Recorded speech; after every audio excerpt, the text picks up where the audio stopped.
what's at stake concerning the health of the oceans is people. As go the oceans, so go whatever it is we care about. Goes whatever we care about. I mean, it is the economy, our health, our security. Most importantly, it's the ability of the planet to support us. Ed Wilson, a year ago, in the summer of 2009, had his 80th birthday celebration in New York, and he said that we're letting nature slip through our fingers. But actually, the real problem is that nature may be letting us slip through her fingers. Nature is resilient. There were natural systems, life was here long before humans arrived. And life will go on no matter what, with us or without us. Our challenge is to say, look, this is it. Earth is this little blue speck in the universe. And we've got to take care of that keeps us alive. I mean, when I was a kid, the middle of the 20th century, nobody imagined that we, humans, could affect the nature of nature. It seemed preposterous, and many people still think that there's nothing we can do that could possibly alter the way the ocean works, that could possibly affect the atmosphere, that could possibly make a difference about the overall temperature of the planet.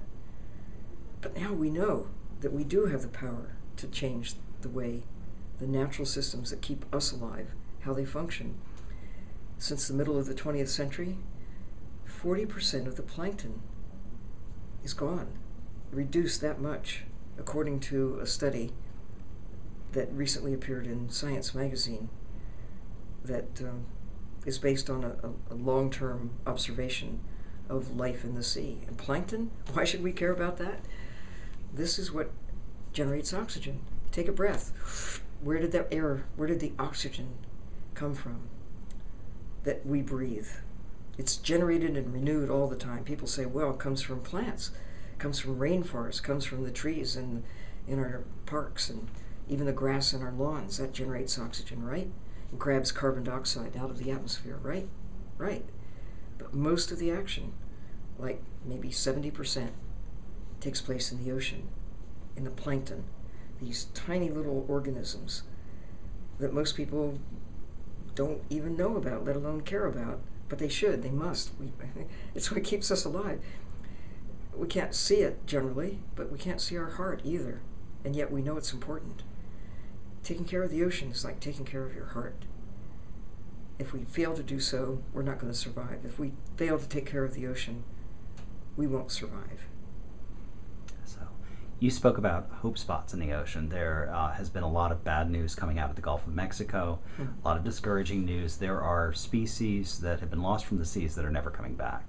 But you said the good news is that we still have 10% of the sharks. Right. Could you talk a little bit about the hope spots, the things that are encouraging when you look out at the ocean? One of the questions that we got as a consequence of our NPR interview was, what can I do? And I'm feeling of despair, that the problems seem so overwhelming. And my response was that, this is the most important time ever.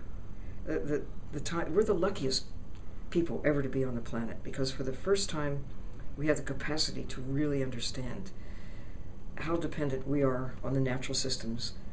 We understand that we have the power to change the way the world works. We also have the power to govern our actions to maintain the stability of the systems that keep us alive. We didn't know that it mattered a few decades ago, that we can change on a geologic scale the way the world works in a matter of a few, decades, half of a century. The real challenge that we face is that right now, armed with this new knowledge, gained because of the technologies that we have to go high in the sky, look back on Earth and see the system as a whole for the first time, to begin to connect the dots, to understand that the sands of Africa can blow across the Atlantic, wind up in Washington, D.C., or continue across the air currents in the sky, dust the snows of Colorado with this from sand or dust from Africa, and keep going.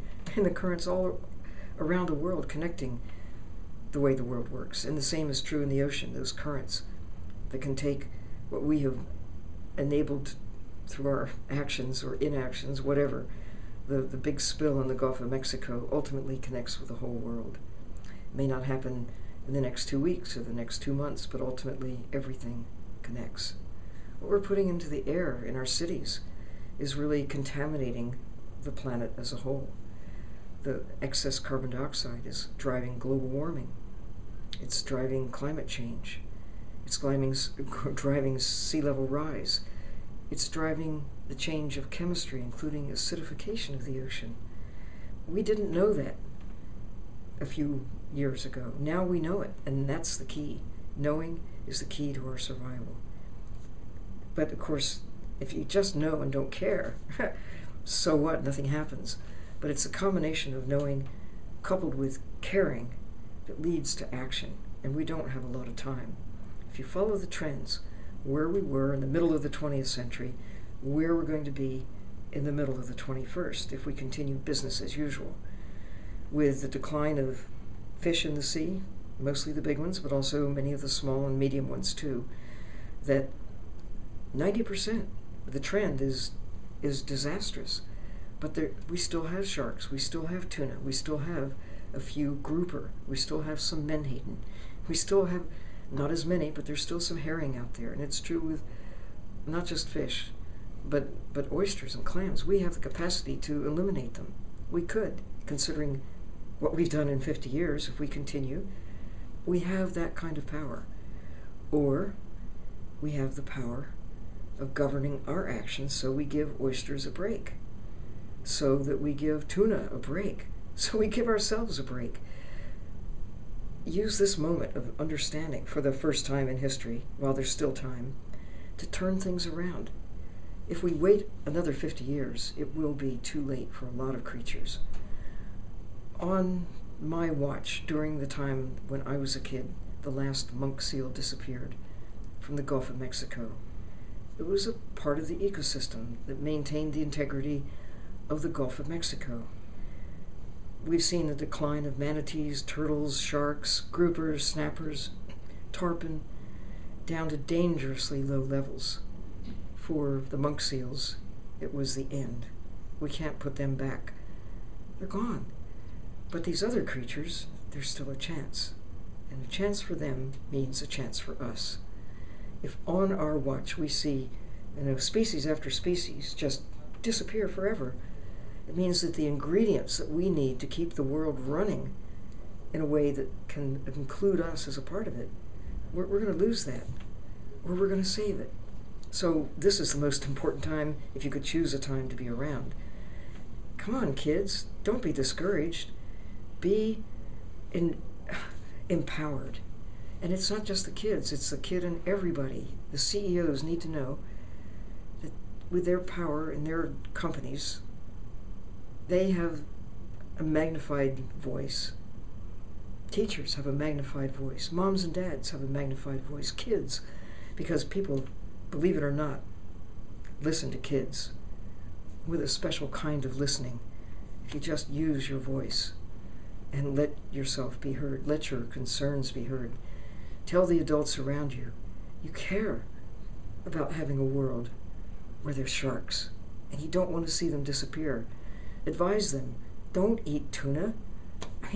We need to give tuna a break, and swordfish, and groupers, and snappers.